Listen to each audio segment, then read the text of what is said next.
If someone had told me a year ago that I'd be spending Christmas explaining to a 7-year-old why he wasn't welcome at his grandparents' house, I would have laughed in disbelief.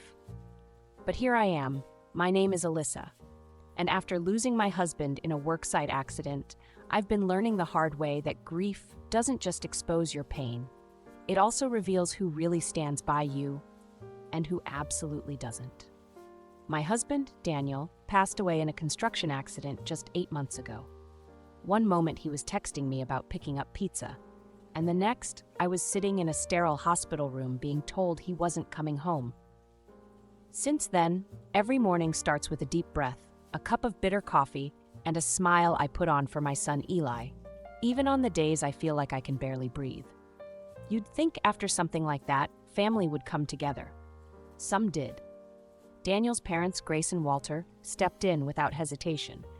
They pick Eli up from school, invite us over for dinner, even help with bedtime stories when I've had too long a day. They never ask for anything. Their love is steady, present, real.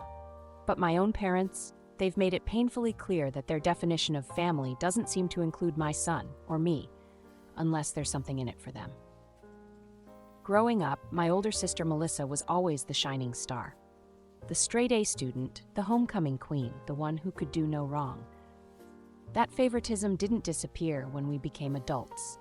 It just shifted to her kids. Melissa's 3 children are quiet, device-absorbed, and borderline indifferent. Eli, on the other hand, is a curious whirlwind of thought and energy. He asks questions, he wants to understand the world, and apparently that's just too much for my parents. Last weekend, I brought Eli over to my parents' house. We hadn't seen them in a while, and Eli was excited. He always is. Within minutes, he was gently tugging at Grandpa's sleeve, asking about the grandfather clock in the living room. How does it make that sound? Is it real bells or fake ones? My mom sighed loudly and muttered,